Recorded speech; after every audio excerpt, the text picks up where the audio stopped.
if I look at yesterday, what the entire goal focus of yesterday was really this, okay? I really wanted all of you guys to start thinking a lot about these 4 questions, okay? We talked about it a lot. Who is the actual person that you want to be working with? Who's your dream client? Second is, where are those people at?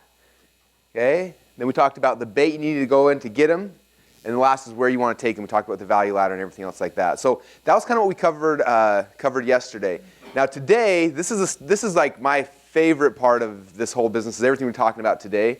And I'm fired up. Like if you were to, when we do like our personal things where people hire us to come to our office and like help us build out their business, this is what I spend most of the time with. They'll come in and they'll be like, Russell, here's what I got. And they lay down all their stuff. And then I get out, we have a wall in our office. It's just pure whiteboard. We bought this whiteboard paint, just painted it up. And we sit down for hours and we just map out their funnel. It's my favorite part of this entire business. And so we're gonna go through today, and during the process, you're gonna learn kind of the thought process I go through. And I'm gonna show you guys all the funnels that we do, and then you're gonna have, hopefully by the end, have the skill set to be able to kind of map out and create the funnel that's the right one for you guys, for each of your individual businesses. So it should be kind of fun. And it's gonna go a lot more into that bait part. But if you look at, like, as a whole, what today is gonna be about, it's this right here. This is kind of the core funnel, right? We talked about all these lot of pieces yesterday. We got 3 types of traffic: traffic you control, traffic you don't control, and traffic that you own. Okay, traffic control, you're putting through squeeze page. Don't control, it's going through some kind of blog. There's the email sequence happening here, and then you have your offer here, your value ladder, your continuity. Okay, now this piece right here, your squeeze page, your offer, your value, your continuity, this stuff right here, this picture is very generic, but that's your funnel right here. So I'm going to show you guys a whole bunch of ways, because what this looks like can be different for every single business. Okay, and I'm going to show you guys kind of the core ones that we do and that we use. And you guys can model those and use them over and over again. So today is going to be a lot of kind of going through this kind of stuff. So I'm excited. Okay.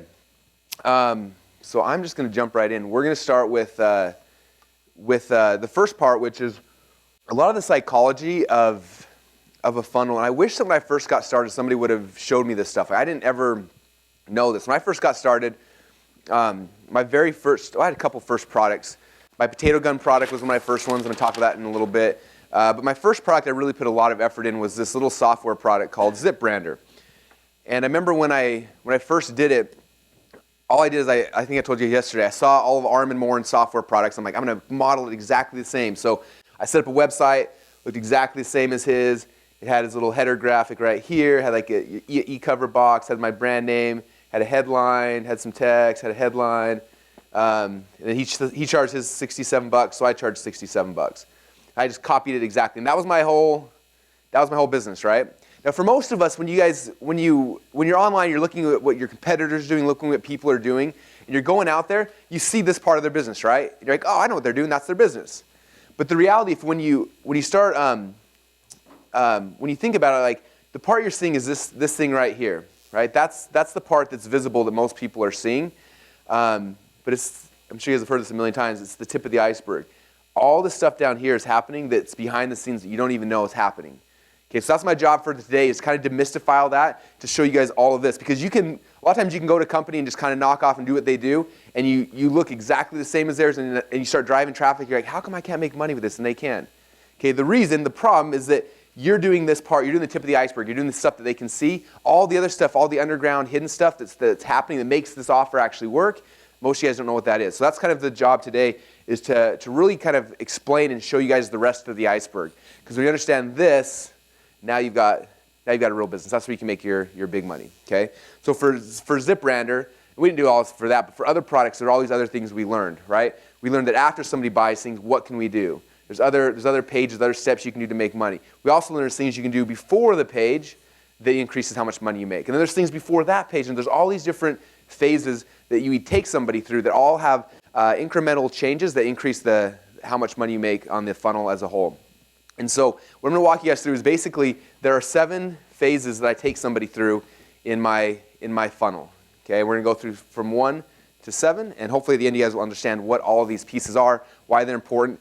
And so that's the first part here. And the second part of this, I'm actually going to go back and, because right now I'm showing you guys the conceptual part, and the next I'm going to show you guys the actual the building blocks. So for this phase, here's here's the 7 types of pages I use for that. Pick whichever one you want, and then the second one and the third one, okay?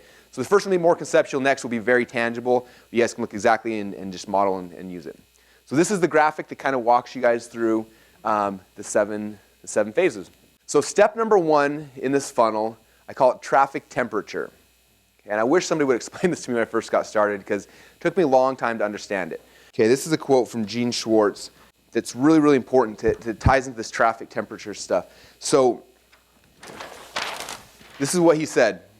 Gene Schwartz is one of the early marketing copywriter guys from the early part of the century. He was just a brilliant guy.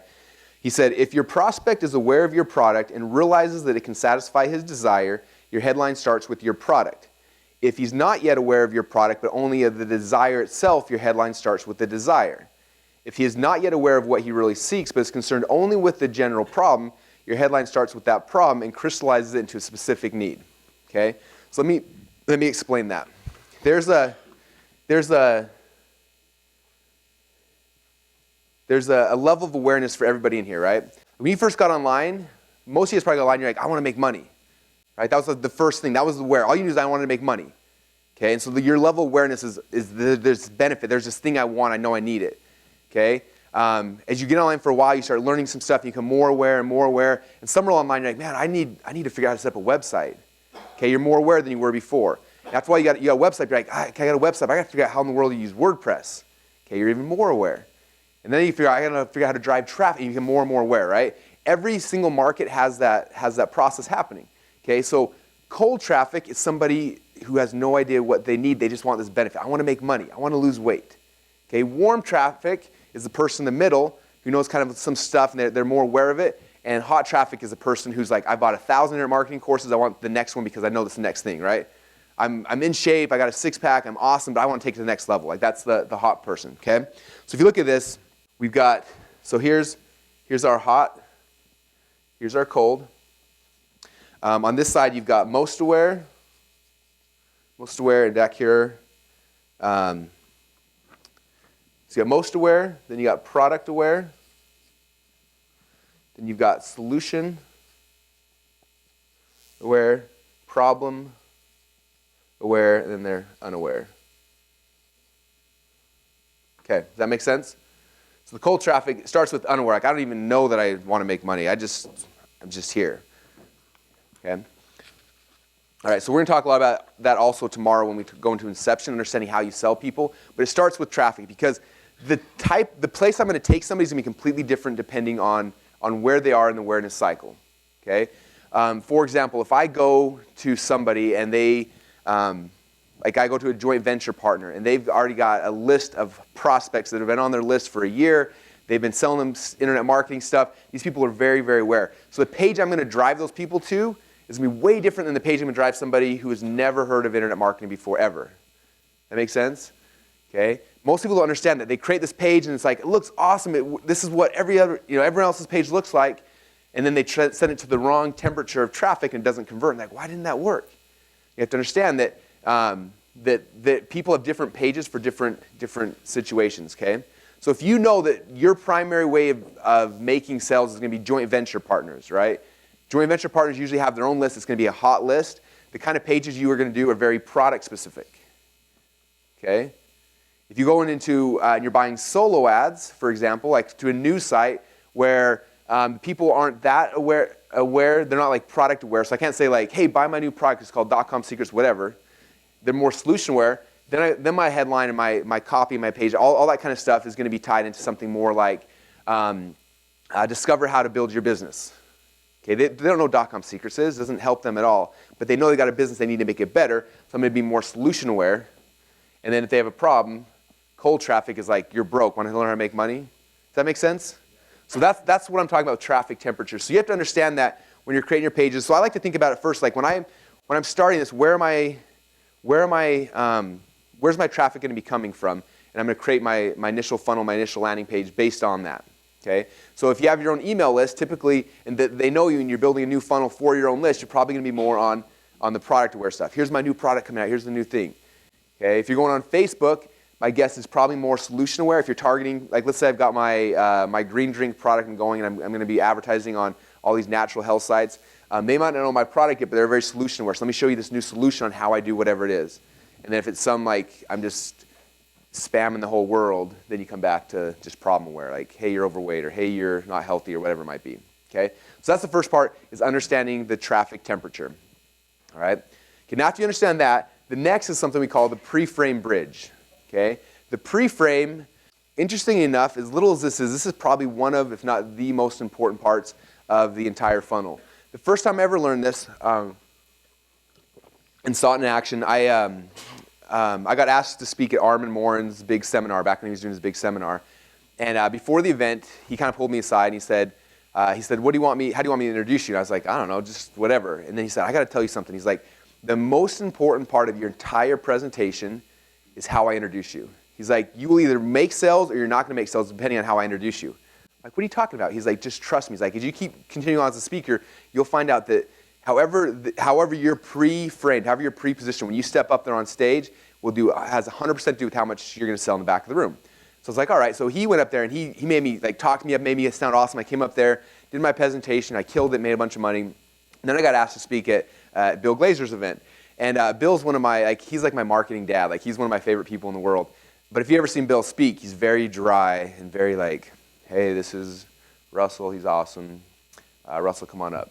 So I come on up, and I'm all excited, I'm walking around, and the audience is like half asleep, and I start doing my thing, and I'm teaching, I'm giving it like all I got, and nobody's really responding to me, and I'm trying to get them all excited. I'm just like, I do my sell at the end, and like everyone's still sitting there. I'm just like, come on, guys, that was awesome. And like, has anyone here done stage presentations before?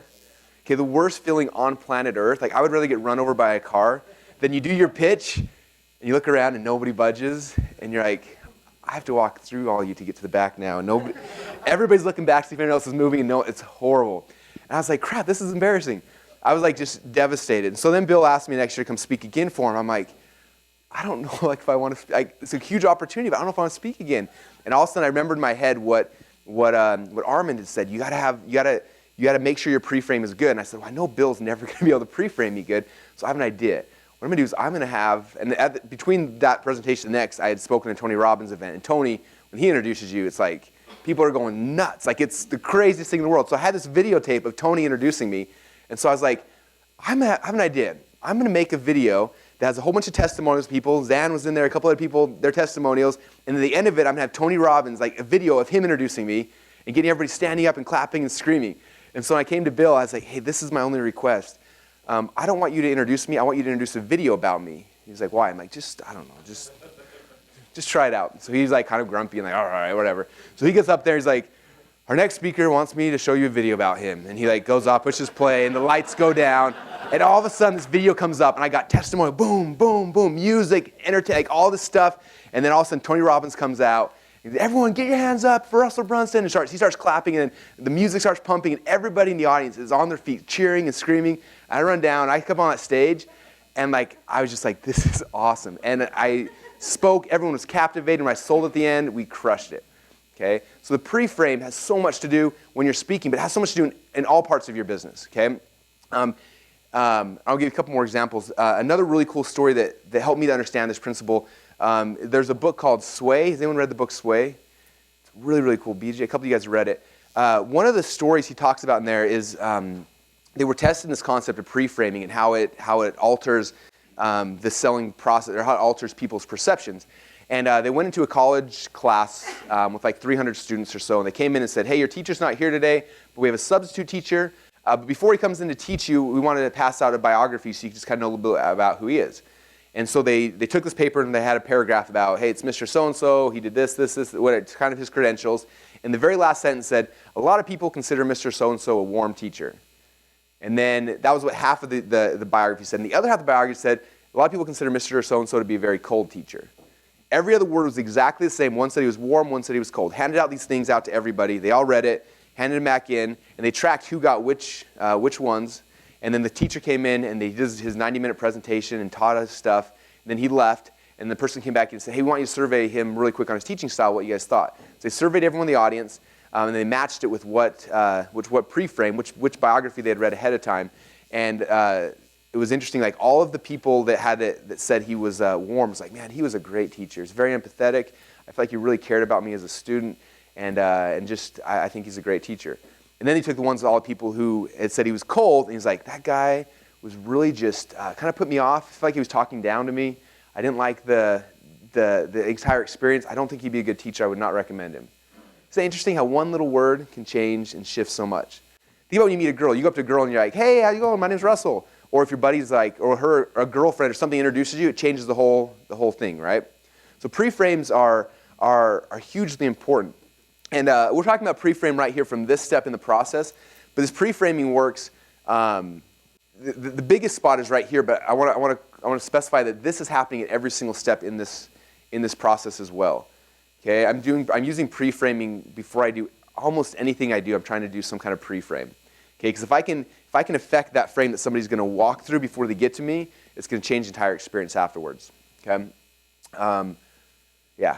So pre-framing is huge. I remember another thing. Mark Joyner is one of my very first mentors ever, and I didn't get it when he told me this, when I heard this the first time. But he was talking about. I remember he said, do you think all clicks on the internet are created equal? And I thought about that. I said, I'm sure there's different sources are better or worse, but I think for the most part, they're people, right? They're just people clicking on your ad. Like, I don't think there's that big of a difference between what's happening. And he came back and said, no, all clicks are not created equal. He said, for example, think about if there was an ad out there and it said, Russell Brunson is a scam artist. He stole my money. I went bankrupt because of him. Every word of advice he ever gave me was wrong, and I hope he dies. Click here to see his new product. Okay? And then there's an ad that says, Russell Brunson's amazing, changed my life. Everything he's taught me, it's like the Midas touch. Everything I do now turns to gold, and I owe it all to Russell. Click here. Same click, same person. What's going to happen on the next page? Okay? So these pre-framing things are crazy important. One good example of just how stupid and how little a pre-frame is, but how big of an impact. In the .comSecrets Labs book, we shared this study, but we had a squeeze page. And the squeeze page at the top had like 3 steps. Step 1, put your email. Step 2, or step 1, I can't remember. Step 1 was like do something, or get started, access. And step 3, it said finish. Okay, so just one word was finish. And so we were testing that versus step 3 saying get started. So one said get started. One said finish. F-I-N-I-S-H. Anyway, finish. Right? And so we start driving traffic through here. And what's cool is when you do testing the right way, you can see your test, what happens to the person all the way throughout the sales funnel. And so what we did, we started running tests here. And what we found is by having the word finish here, it increased our conversion rate on our landing page. I was like, how cool is that? Like, it was so cool. We were saying, like, when people see the third step is finished, I'm done, that increased our conversion. So we're like all excited. We had like, I don't know, 23% increase in conversion, something like that. And at first we're celebrating. I'm like, cool, just kill the other one. That one's not going to work anymore. Let's just get rid of it. And then Todd, the guy who does our testing, he's like, wait, hold on. He's like, wait, hold on. And he started looking at all the things. He's like, okay, this is interesting. He's like, it increased our conversions on the front end, but then on the next page we're trying to sell him something. And he said it dramatically decreased our conversions on the next page. I was like, wait, what? And so we started looking at it, and we started thinking about it. And within a few minutes, I had this epiphany, this idea. I was like, I think the reason why, and you never know with testing, but when it said finished, people were more excited. Like, oh, cool, I'm done. So it got higher conversion rate. But in their mind, this frame had just shut. Like, okay, we're done. Sweet, I'm done. And all of a sudden, I'm like, hey, I'm going to sell you something. And they're like, wait, what? I thought I was finished. And because of that, just that little one-word frame, like, cut our conversions in half. Isn't that weird? So having it say get started, now this frame they came through, they no longer was it like get started, or now no longer was I'm finished. Now it's like let's get started. They're like, okay, I'm getting started. What's the next thing? And boom, increased conversions. One word change. Isn't that crazy? We saw very similar things in our one-time offers. I'll show you guys here in a minute. Our one-time offers used to be like, thanks so much for your order. We appreciate your business. We're shipping this thing out to you. Now, I got another special offer for you. What did I just do? I just closed this loop, right? Everything's done. It's good. Don't worry about it. I'm going to sell you the next thing. Conversion's never that good. When we changed it to, wait, before you go on, your order's not yet complete. Really quick, I want to see if you want to add this to your order at a huge discount. Okay, I kept that loop open, and the frame they came through was like, wait, I can make this better. I can do the next thing. Huge increase in conversion. So there's all these little pre-framing things you can do throughout the funnel. But right now, the biggest one, I think the biggest pre-frame is when from somebody clicking on your ad to where they end up, what are they going through? What's the process they're going through? Because that's going to warm them up, cool them down, and get them to do the right thing for you. Now, Now, typically, depending on the type of traffic, the temperature of your traffic is going to depend on what your pre-frame, how extensive it needs to be. For very, very cold traffic, typically your pre-frame needs to be more.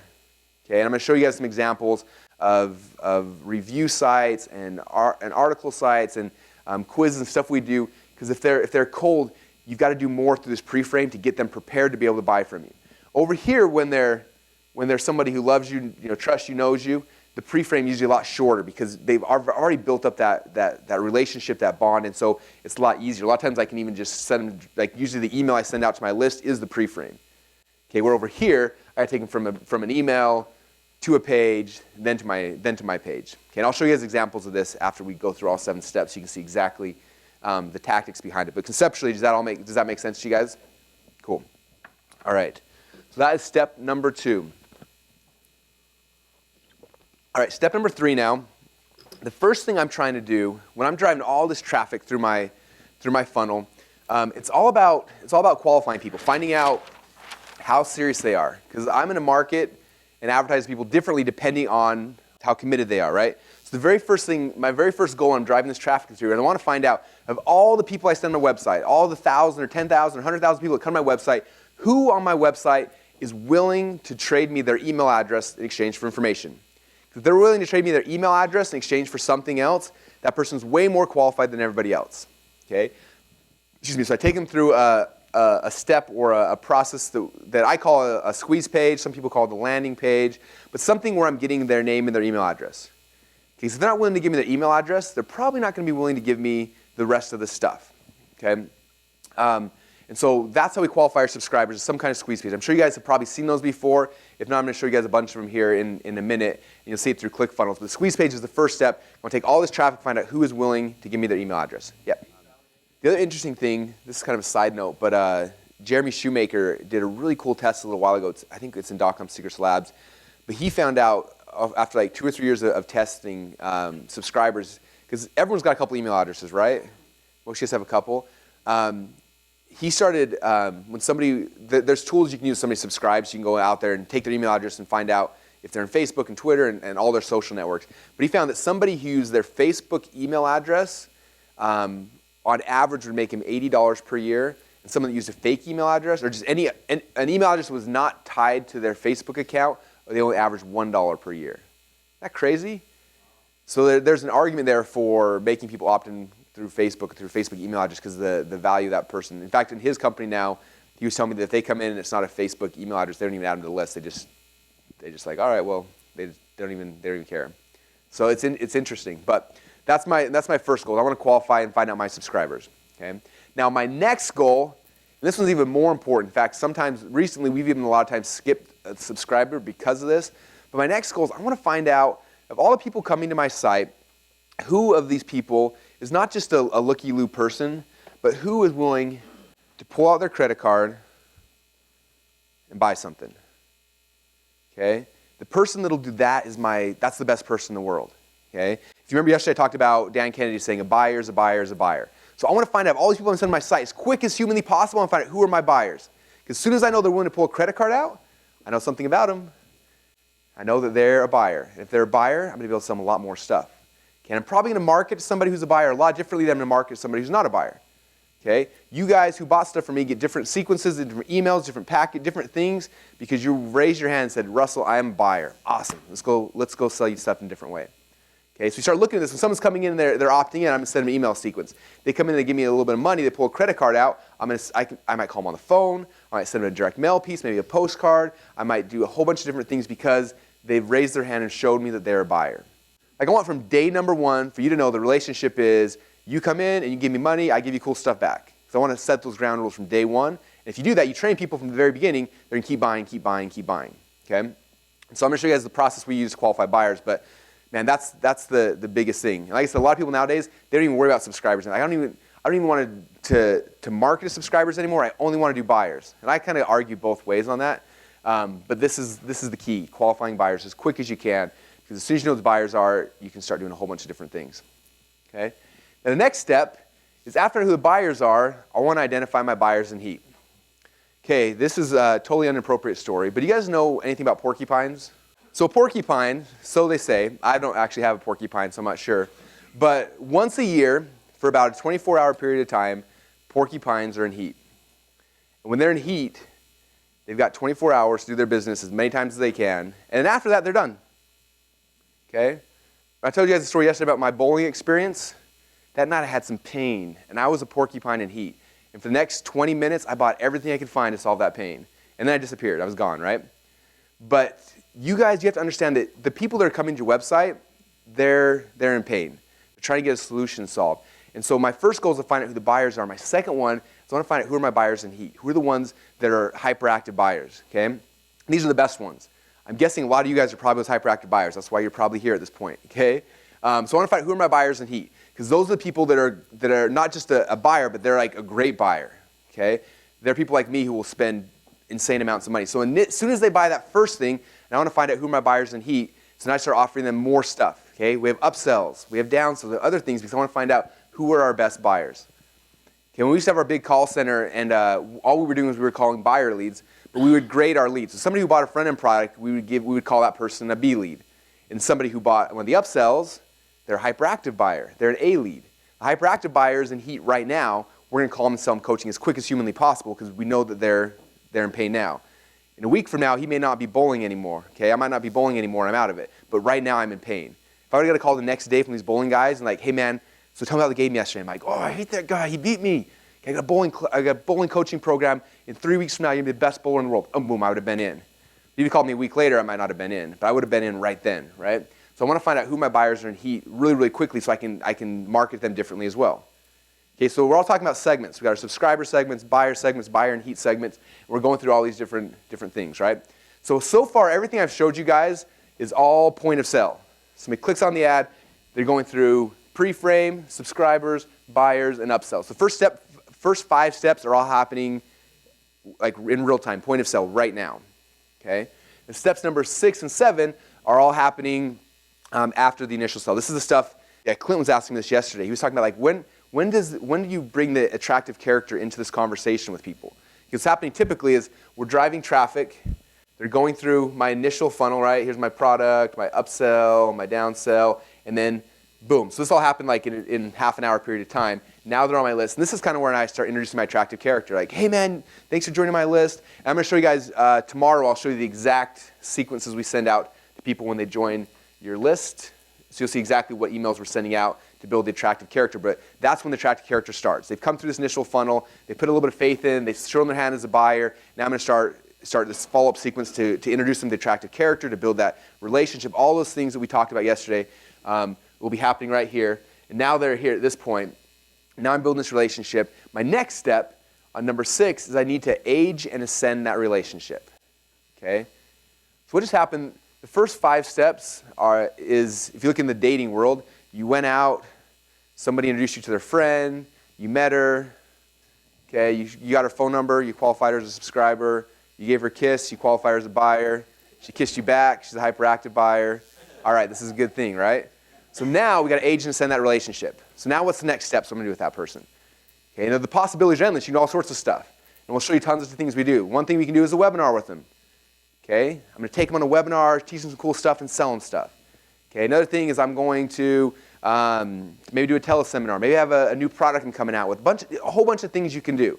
Okay, if you come back to this thing right here, typically after they've gone through this funnel, they're starting to ascend. They're starting to warm up from here to here. And so now you start introducing people more directly to your product, right? We're warming that traffic up. They're building that relationship with you. You're educating them, you're training them, and you're transitioning these people up to make them more and more aware of what you can do and how you can serve them. Yeah. Okay, so this question was, how do we segment people and how do we move them from list to list?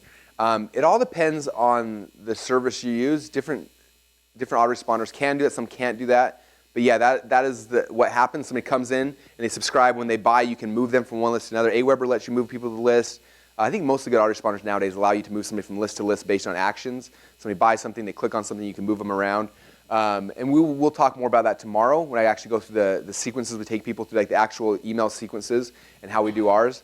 But yeah, that's pretty much what we do. Okay, and so there's a bunch of different ways we age and ascend that relationship. But really, after they're on your list, this is the fun part. This is where it's just like every month for us, like, what should we do? Like, okay, well, let's do an invisible funnel type funnel. Okay, and I'll talk to you guys about that here before lunch. Or maybe I'm going to do like a black box type funnel to these guys. 'Cause I know them, I like them, we'll try that. Oh, or maybe I'm going to do a micro continuity funnel for these guys. Or maybe I'm going to do this one. I'm going to show you guys our 9 core funnels. But I'm always just kind of each month or every couple of weeks like, I'm going to try this one out, because they already know me, they like me, we're on a date. I'm going to take her to the fair. We're going to go to watch a movie. There's a whole bunch of different things you can do with this person, right, as you're aging and ascending that relationship, okay? And that lasts for as long as you want. And then step number 7, this is where you change the selling environment. This is where you go from being just friends to hopefully becoming married. I don't know how to say that. This is where the next step, right? So this is in the process where you guys are at for us, okay? You've been buying stuff online, you've been going through these processes, and now I wanted to change the environment. How do we serve you? How do we affect you in a different way? Okay? It's very, very, very difficult. I wouldn't say it's impossible, but pretty much impossible for you to sell a $25,000 program online. I can send you the best sales video in the world. I guarantee none of you guys are going to drop $25,000 on a credit card, right? I've got to change the selling environment to make that possible. Now, the ways I do that, there's a couple ways to do that. One is you do an event like this. Okay, you guys have been to those events. You bring a bunch of people in the room, you teach them, and you change the environment, and now I can easily sell you. If I was trying to pitch you guys on something this weekend, I promise you I could close you on it. I'm not going to. I don't have any plans to, but I could. Okay, you've seen this in tons of markets. They bring people, do big events, they teach, educate, and then boom, they sell them stuff. I've got a friend who sells a $100,000 package. Very first event she did, she brought in, 500 women. She did her presentation. Then she sold a $100,000 package. She had 24 people sign up for it. She turned 9 of them away. Isn't that crazy? Now, she couldn't have done it through email. Maybe she could. She's pretty amazing. I couldn't. But you change the selling environment, you can do all sorts of stuff. Okay? When people leave their comfort zone, they'll do all sorts of different things. What you have to understand is that people are typically, they're sitting behind their computer all day in their comfort zone, right? That's why when you go to blogs and Facebook, people are like, they're very comfortable like yelling and cursing you out. Like, oh, Russell, I hate you. You're blah, blah, blah, blah. But I guarantee they stood in front of me, they're not going to talk to me that way. Right? You change the environment, you change the relationship. So you want to get your people in a different environment. Different ways to do that. One is events. Some people love events. One is on the phone. Okay? A lot of different ways to do that, but changing that environment changes how you can sell that person. Okay? If I'm going to go propose to a girl, I'm not going to do it through email. I'm not going to text her. I'm going to take her to a different environment. We're going to make it really special. It's going to be awesome. She's going to have a great experience, and then I'm going to pop the question. Okay? Same thing in marketing. Okay? And that is the lifeline of a lead. That makes sense, you guys? Cool. All right, so those are all the pieces that we take someone through. Now, before I kind of go deeper and show you guys all the different pages for each one, there's a concept I want to explain because this was like probably, if not the biggest change in our business, one of the biggest changes we've ever had. Was when I understood this, and it's a concept I call the 100 visitor test. Here's a picture of what it looks like. So this is something, we've tested this a lot, and the very first time I think we saw the impact of it was probably 6 years ago. We had a product called Micro Continuity. We were giving away free MP3 players. Who here got one of those free MP3 players? Isn't that awesome? You guys are here now. That's so cool. That was a long time ago. This is the concept. We started looking at how we drive traffic, right? How we qualify our buyers. And before, I was always selling products for $67 on the front end and $97, all these high-ticket things. And I started looking at my funnel, and I realized my goal is I want to get, like a lot of times people talk, we usually might call them funnels, because usually it looks like this, right? Here's a funnel. Up here is my front-end product, then down here's this, and down here's like my super high, expensive product. And so you bring a ton of people in the top, maybe you get 1,000 by this one, and then you get 500 by this, and then 200, then 100, then 10, right? That's why we call it sales funnels, okay? And so I was looking at all my products. All my products, like the very first thing was like $37, or it was $97. And so I drive a bunch of traffic down here, and then I may get 100 people here, and then 10, and then 3, and then 1, and then none. And I was like, if I want to put a ton of people through my funnel, like why am I putting this big dam in the way, right? I'm trying to have this river I want. I want as many people as possible here, and I have this huge price point, this huge dam that's keeping people from progressing. And then only like a little bit trickles through, and I never get deep enough to really grow my business the way I want. And so we had this idea, and we found these guys in Hong Kong that made these little MP3 players, and I took 6 hours of one of my seminars, put it on there, and we did the seminar, and we made it free plus shipping. You get this MP3 player for free. We'll ship it out to you, and you just pay, I think it was like $7 shipping and handling, and we'll ship it out to you. So that was kind of the process. We got rid of this dam and just made it so that the barrier to get in initially was so light that just tons of people came in. And literally it just transformed our entire company. You think about it like we're trying to find out who all these buyers are. If I can create something that's so simple and so easy, but it's so irresistible that anyone who's even has any inkling of buying is going to buy it, boom, I got them. Okay? And so I want to show you guys just some examples. Oh, excuse me. So let me come back to this real quick. So here's the 100 visitor test. So we went through, and this is a ton of data based off of, it wasn't just 100 visitors I sent, but to break it down in simple numbers, we sent a ton of people through, and out of 100 visitors selling one of our front-end $197 products, we averaged about 1% conversion rate. Okay, now, and for me to write a sales letter to sell a $197 product, it had to be a dang good sales letter to get 1% conversion rate. That's an expensive product to sell. It took me a ton of time and effort and energy. We go through this process, and from that we got about 1% conversion rate, okay, which I was really proud of. So we made $197 in this process. Okay, then we decided, let's tweak this model and let's test this concept out. So we changed it. We took those 100 visitors, we sent them to an offer that was free plus shipping, and then afterwards we upsold them the exact same $197 offer, and then we wanted to see what would happen. And then what was interesting, by the way, is the way we up the sales letter for a $197 upsell is about 1/10 as long as the initial one. It's way easier to write, takes almost no effort, and I'll show you guys the script we use that in a minute, or tomorrow. But when we had people through the process, on average, we were averaging about 8% of the people that take us on the free plus shipping thing. And then what happens is really interesting in psychology.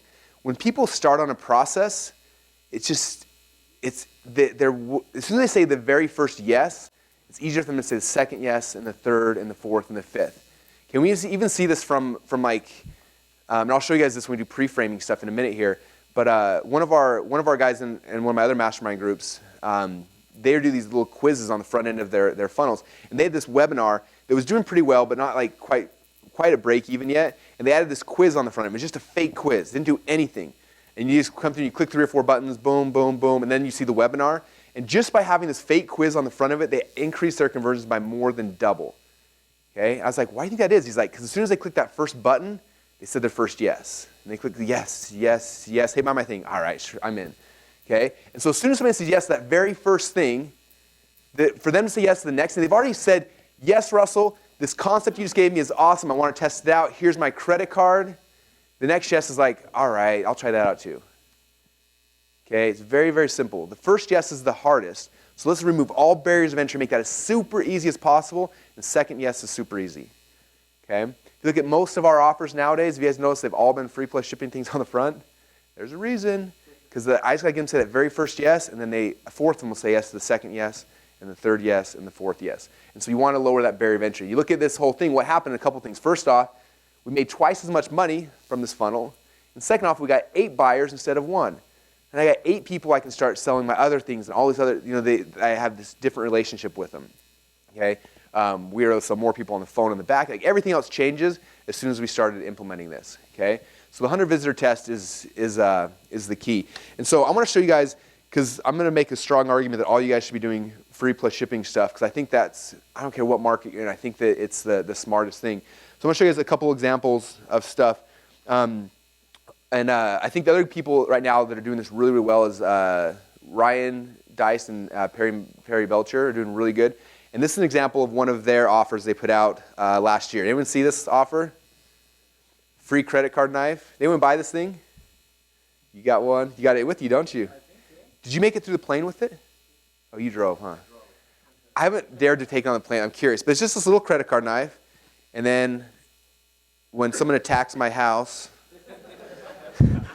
and the impending apocalypse comes, I whip it out, I fold the credit card knife, boom, I've got my weapon to kill people, right? Pretty dumb, right? Okay. In about 5 seconds, you're going to think it's the most brilliant thing you've ever seen in your life. So last year, they took this little thing, they put it up on Facebook. So it was free plus shipping. They charged $3 shipping and handling for it. They put it out there. Month number 1, they sold 130,000 of these on Facebook. No affiliates, just posted on Facebook. 130,000 new buyers into their funnel. From that, they had upselled a $20 a month continuity. I don't know the exact numbers, but I would guess I guess on the low end, maybe 20% of those bought that. So what would an extra 20,000 people on your continuity do for you guys? And then they upsold another product. That was in 1 month from a little free plus shipping thing. Okay, the same product that they were selling before on the front end, they couldn't get people to buy it. I was talking to them. They said before they added this offer, their survival company was doing about $20,000 to $30,000 a month. They couldn't break through that. They added this thing in, and boom, it exploded. Right now, they're doing over $1 million a month in their survival business. Because so far, they've got, I think, 350,000 people that bought, 350,000 buyers on their list, and $1 million a month. Okay, just because of changing around a couple things. Is that cool? So let me show you in our business a couple things we're doing. Well, let me show a couple. Here's some other ones. Any guys know Frank Kern? Frank Kern's doing this right now. Here's Frank Kern's 2 most recent books that he did free plus shipping. It was interesting. We talked about yesterday, right? Who do you want to attract, and what's the bait you're going to give them? So I know for a fact Frank is trying to get speakers, authors, and consultants. That's what he wants to sell on his high-ticket stuff. So what does he do? He creates a book called How I Created $175,000 per Month Consulting Business in 90 Days. Okay, do you think any consultants would go after this? Do you think only consultants would go after this? Only his dream client would go after this? Yeah. He engineered the bait that would attract the exact dream person he wanted. Okay? His next one, Convert, a simple little formula that sold $50 million worth of products and services online. You read the copy for this, guess who he's targeting? Same people, the speakers, authors, and consultants that he wanted. Okay, you create the right bait, you get the right person coming back in. Okay, both of these books, by the way, were a 1-hour webinar he did, and then they transcribed them. So if you think you have to write a book, you don't. It's just talk for an hour, then transcribe it. Anyway, those are 2 of Frank's. They're really good. Let's see. Here's the most recent one that we did, 108 proven split test winners. This one we put a lot of time and effort into. But it was interesting, the story behind this. So we ran a print newsletter. Well, we ran one for 7 or 8 years. And about a year ago, we decided, let's just change it. All of our newsletters are going to be every month we'll give out 20 of our best split tests. So we launched that, and it was $97 a month, and we sold it, boom, boom. And we had this dam where people were like, God, $97 a month, $97 a month. And we pushed this thing so hard. And within a couple months, I think we had 250 people signed up for it. And I was just like, this should be making us so much, like this is like our best stuff in the world. And just I couldn't get enough people in to even buy it. It was making no effect on our business. We were making 20, 25 grand a month off it. It wasn't enough to even to really do much for us, right? And then one day we kind of had this idea, like what if we took all the last 7 or 8 issues that we did, take all the best tests and put them into one book, and then just sold that. And we're like, yeah, we should do that. And I was like, we could probably sell for at least $197. That'd be pretty easy. And then one day, I don't know what happened. I had this epiphany, like, what if we just gave it away for free? And I was like, no, we can't do that. That's our best product. I don't give it away for free. I was like, but what if we did? What if we just freaking blew everyone's mind and gave our best product away for free? No, we can't do that. We can't do that. And then the next day came back, but if we did, and all of our dream clients had our best product in their hand, they'd probably want to buy more stuff from us, right? If we just completely over-delivered and just did the awesomest, coolest thing in the world, they'd probably want more, right? We should do it. Anyway, it was 4 or 5 days going back and forth, and finally we're like, screw it. Let's just give away for free. Let's just do the unthinkable, and just our best thing in the world is give away for free and just see what happens. So we put it out there, super scared. We ordered 1,000 of them. Cost us probably, almost 10 grand to print 1,000 of these things, and we're giving away for free, and we decided to put it out there. And we launched this thing, and within 3 days, the first 1,000 copies were gone. Boom. And our barrier of entry was so small. And what was interesting is that we had pause the campaigns, reorder, it was just this, we were freaking out. So we reorder stuff, tweaked that stuff was working all right. We tried to tweak some stuff, and we launched it again for our next 1,000, sold out again 2 or 3 days, and we paused it again. And we've sold this thing out 3 or 4 times. I think we sold 6,000 or 7,000 copies without asking a single affiliate to ever promote it, just from our own list and from Facebook. People are going crazy for it. And the coolest thing about this is that every single person who gets this, because it's so good, it sits on their desk next to the computer all the time. So literally every single day, my dream clients see my product every single day. They see my name it's just sitting there. It's on my desk. I have one on my house next to my, it's so good that I look at it almost every single day. I know that everyone else is doing that as well. And I can't tell you how many people, my guess is that most of you guys in this room, if you came through this funnel, I would guess most of you guys did come through this funnel. Because prior to having this offer, we had the wrong bait. We were getting the wrong clients. When we switched this, again, someone who's like a business opportunity person would see this and not know what in the world it was, right? Because where are they at? Our old clients were very much over here. Their problem were how to make money, how to make money. That's what we were focusing on. But I didn't like those clients. I didn't want to spend time with them. I wanted to spend time with people over here. So I created the bait to put out there. And again, the person who has the website sees this, and it's perfect. It's the bait they want. And that's the person I wanted to get. And that's how you guys all got here today. Okay? So there's a good example. Do you have the samples of some of the ones too, Brent? So I'll show you guys a couple other ones that we've got. So one of them, so our weight loss offer, I think I showed you guys yesterday, our sales funnel, that everything's working except for the front end offer. So like we need to do a new front end offer, and so we kind of put together this little diet. It's called the Skinny Bean Diet. And our gurus for this business, they went to their home kitchen and they set up a video camera and they made a 20 or 30 minute video of them making their Skinny Bean workout diet shake thing. And we put it there, and it's got the instructions inside here. And it's just a little 30-minute DVD explaining how that whole thing works. So Brent's going to hand you guys out. We don't have a lot, but if you can pass them around, just kind of see it. So there's one for our weight loss space. For the MLM world, this is one we're about to launch here because I want to get a lot of network marketing people into ClickFunnels. So if I want network marketing people, what do? I create bait that attracts network marketing people. So boom, second upline. Anyone who's network marketing knows that your upline sucks, so I'm going to become your second upline. I'm going to show you how I got 7,498 paid members in 45 days. There's my bait. Okay, this makes network marketers go crazy. And if it's free plus shipping, I can get every network marketer in the world come to me, right? And think about stuff John talked about yesterday. I can go onto Facebook and I can target companies like Visalis. And I can see all of their distributors in about 5 seconds. I can go to all the Visalis people. Hey, you struggling in Visalis? Here's some bait. Check it out. There's the pond I'm fishing in. Boom, and get all the Visalis distributors on my list. Then I can go to Vima. Hey, all the Vima distributors. Let me throw my net out there. Boom. Manatech. Boom. And I can go company after company after company, get all their distributors, throw my bait in there, and start getting them. Is all this stuff kind of making sense? All the stuff we talked about yesterday, these congregations? When I know where the congregations are at, they're all on Facebook. They're all grouped together. Let me throw my bait in there. Boom. Start sucking them out. Okay? With this one, all I'm doing is I'm going to every single weight loss guru out there, going to all their fan pages. Okay, oh, this guy's got 1 million people. Sweet, let me throw my bait out there. Boom, start pulling them out. Yep. Skinny Bean was not enough. So good question. So I'll talk about some of the resources we used. Skinny Bean was different because we had this little booklet in the front of them. So it was another company. I don't know the name, but I can get it for you. Delivered is a company we use that does these, like they did Second Upline one and a couple other ones. They're print on demand. So the other cool thing about these front ends, you guys, sometimes they don't work, right? And I don't want to spend a year or 2 years trying something out and have it not work. So I create something really quick like this. A company called Delivered. You just send them the image. You send them mail them your DVD, your CD, whatever it is, and then it's print on demand. So I don't have to pay. I don't print any of these unless I sell them. So somebody buys it. I let them know. They charge me $5 or $6, and they mail it out to the person. So it's nice. So my entire risk on a free plus shipping front end thing is $5, right? And so it's really nice. I can test it. If this doesn't work, sweet, let's make another one. Oh, it didn't work, make another one. Boom, boom. And it's kind of really quickly I can go through until I find the right hook, the right message. Now we can blow it up. Joey? So his question is, what should your bait look like? Like, should it be the same as like what you're upselling, stuff like that, or should it be different? So yesterday, you remember I was talking about the one thing? So typically, if you look at like my sales funnel or whatever you want to call it, like this thing I want to teach, this is for you. It's your Worthy to Win coaching program, right? That we're going to help you raise your prices from $1,500 to $15,000. So what I'm going to do for my front end is I'm not going to teach the whole thing, but I'm going to find the one thing. What's the one sexiest, most cool thing of my entire program? And I'm going to pull out that one thing.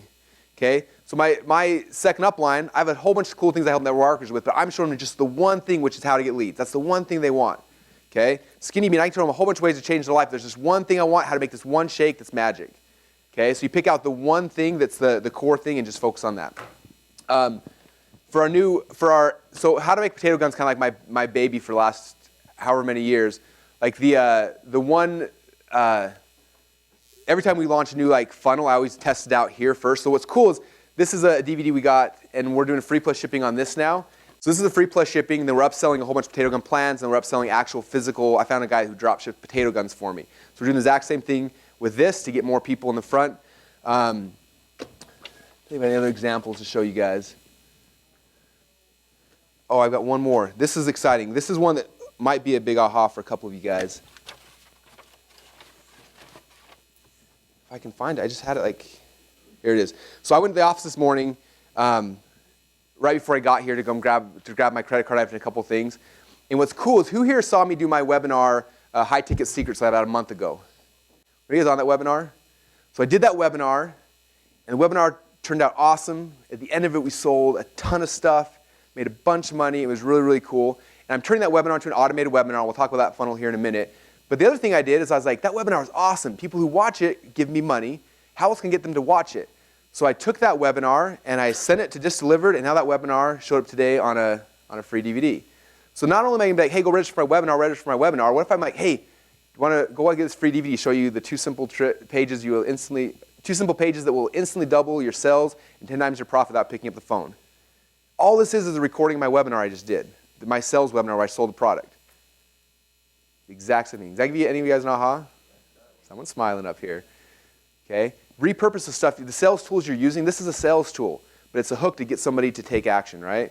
Some companies, like the more B2B, you've got white papers. Like, why do you do white paper? Make it free plus shipping and ship them out this thing that's going to be, I want to get people to pull their credit card out of their wallet and prove they're a buyer so we can change that relationship. So we can help them, serve them, and send them up through the 7 steps, okay? So anytime you do a webinar to sell something, take that webinar afterwards, boom, make a free CD. Because the other thing is interesting, if you look at like again, I will be selling an automated webinar version, I will be promoting an automated webinar version of this presentation because it did really well. And I'll push that for a while, but offers go stale, right? For only so long it's going to work, and after a while it'll start dropping down, and they'll come out, hey, here's a free DVD teaching them the same thing. Okay, look at Frank Kern. This was a webinar he did where he went and sold how he created $175,000 per month consulting business in 90 days. He did a webinar, ran it until he got tired of running it. Then he got it transcribed and made it a book, and that's a whole new offer, whole new audience, more people all come in through his funnel. Okay? So you can repurpose the stuff you're doing, you can do it once, do it twice, and keep doing it over and over and over again. Okay? Okay, I'm going to tell you something that's really sad, but it's true. So I told this to the mastermind group 2 days ago. The other sad thing about this is, for those of you guys who are so concerned about my content's not going to be perfect or what if blah, blah, blah, blah, the sad reality is the majority of the people will never actually watch or listen to it anyway. We had one of our very first free plus shipping offers was a DVD, and we sold over 10,000 copies of it in a year. And I remember one day we got a call from Lacey saying, I'm trying to watch the DVD, it's not working. We're like, oh, that's weird. So ship out another one. So shipped another one. Call back 3 days later, hey, I got a new one, doesn't work either. We're like, ship out another one. Ship out another one. Calls back a couple days later, it's not working. Like, it's not working. So we go to the fulfillment house, start putting them in. None of them worked. The printing house forgot to burn the actual video on the thing. 10,000 people, only one person ever called. So, I don't know. The reality, though, is, guys, you'll make money whether they consume it or not. The key is the hook to get them in. So don't be so stressed out. This thing's got to be perfect. Because, yeah, make it good. You want it to be the best if you've got, but it's not that important. And like you said, let's say we launch this and it bombs. I can just change the hook on the front. It's the same content. I change the hook a little bit. Because maybe the 2 simple pages is not what sells them. Maybe it's the mini call center. So I change the headline on this, boom, new offer. Just tweak it really, really quick. Great question. So this question was, do you ever have the issue where someone wants to watch the free DVD before they buy the upsell? If you structure your upsell where it's more of the same, you will have that issue every single day. Okay? It has 100% to do with how you structure your upsell process. We'll talk more about that tomorrow a little bit with the scripting, but the key is you never want your upsell, even if it is more of the same, you can't sell it that way. Because they're like, because they just bought this thing thinking it's the greatest thing since sliced bread. I just bought this thing because I'm going to learn to get 7,000 leads. And my next thing's like, okay, thanks for buying the free DVD. I'm going to do a webinar showing how to get 7,000 leads. Like, that's what I just got. Like, yeah, that's when you hit that issue. But you change it where this is a webinar, I get 7,000 leads, and the upsell is now like, hey, you got all the tools you need to get 7,000 leads. Let me show you the next step in the process. The next thing you need is this. Also, they're like, oh, cool, I need that too. So it's all how you structure the upsell flow. And again, we'll talk more about that when we're doing the copy stuff tomorrow. But if you're selling more of the same, every time I've ever done more of the same, it just bombs. Every time I do the next step, it's great. Like this right here, discdelivered.com is the company we use. It's $50 to get the account set up. If you use our code, which is like coupon code .comSecrets, it knocks the price in half. So it's $50, and then after that, it's just print on demand. So you pay, I think it's $5.95 US and $7.95 international. So that's how we normally test it. Now, if you go back to those guys afterwards, and you know this offer is doing really, really well for you, and you're selling 1,000 a month or whatever, you can come back to them and say, hey, I want to pre-order 1,000 at a time, and the price will drop like almost in half. But initially, just do print on demand to test it out and make sure that it's actually going to work before you ever go and buy a ton of it. Okay? And the word free is the magic thing in there. A lot of people are like, well, Russell, I don't want to ship a free DVD. What if I just charge them $5 for it? Or what if I just get them for free?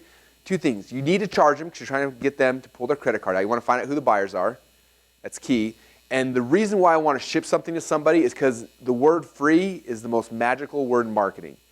Okay? It sounds cheesy, overhyped, whatever. It's magic. Really good story behind free. If you've ever read the book Predictably Irrational, he did a really cool test in there where he basically, I'll probably slaughter the numbers, but the concept is the same. They had like these Hershey Kisses. Look like a Hershey Kiss? No, I wasn't even close. There's a Hershey Kiss, right? And they had those Lindt chocolates, right? So Hershey Kisses are like the bottom of the chocolate chain, right? They suck. They're just kind of like, oh, I got nothing else to eat. I'll eat some Hershey Kisses. And then you got like Lindt chocolates, which are like the high end, like the best stuff, right? And so they took people through like a cafeteria line or something like that. They take people through, and at the end they would offer them both of these. And I'm trying to remember exactly. I think it was like 1 cent for these, right, and 25 cents for these. Is that right? 15, something like that, right? And so driving all these people through, and the majority of the people were taking this guy, right? And so like, okay, let's do some price testing. So let's drop this. Let's make these free. So now it's 0, it's free. We'll drop these by 1 cent as well. So now these are 24 cents. What happens?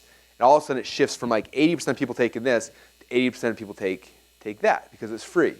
So like, okay, 1 cent difference made that big a shift. Let's try it the other way. So let's make this 2 cents and 26 cents, and it shifts back over to here.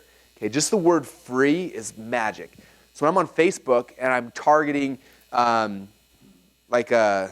the P90X dude, right? So I'm targeting the P90X, his entire audience of 100 or a million Facebook fans. I'm throwing my bait in there. I want to be like, hey guys, you like P90X? It's expensive, right? I got this free skinny bean diet. This thing works way better. It's easier. It's faster. It's free. Come on, just come get it. It's free. You're like, all right, might as well. And they come in and boom, I've got them. I've pulled them from where they're at. Now that I've got them, now they pull their credit card out, now I can take them where I want to take them. That makes sense, you guys? So that's my philosophy. I still think it's the best. It depends. So our questions in the ad, you say plus it's free plus shipping. It depends on the ad. Some ads you have a banner ad where you don't have much space. Other ones you have a video. So like our Facebook ad that sells this. You guys have probably seen the video. I'm targeting all of you guys. Unless you bought it, then maybe you're not.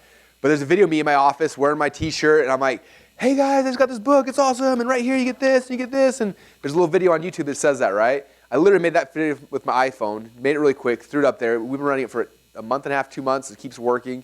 And in there I do say, like, just cover $10, ship it out to you, and other than that, it's free. So in there I say it. So it kind of just depends. But when they come to the page, I'm very, very specific. Like, you got to pay shipping. But sometimes the ad you can't. That's a great question. Sweet shot. We haven't, so back before, in the microcontinuity days, we used to test a lot of stuff.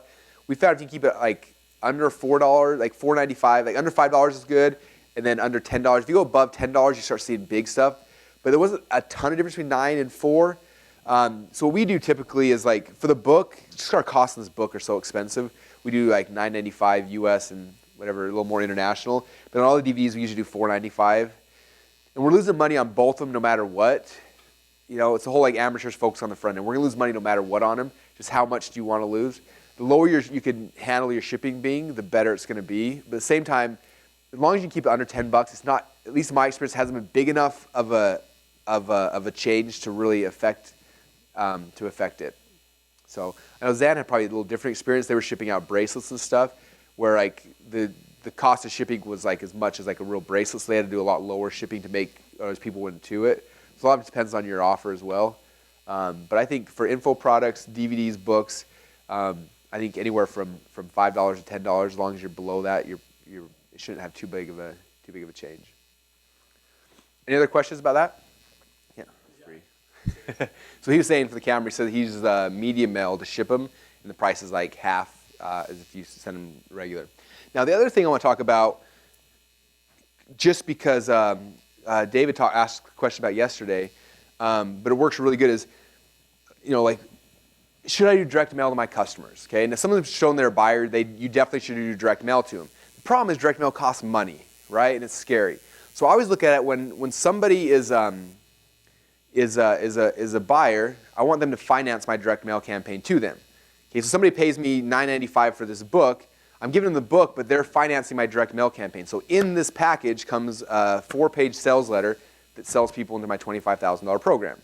Okay? And so we're letting our customers finance this direct mail thing to them as well. That's the other cool thing about free plus shipping, is you can use that as a tool to get your sales message into their hands. Okay? And in this case, this one's just a webinar, so if they watch it, that's also a sales message. But I'm basically getting them to finance my direct mail.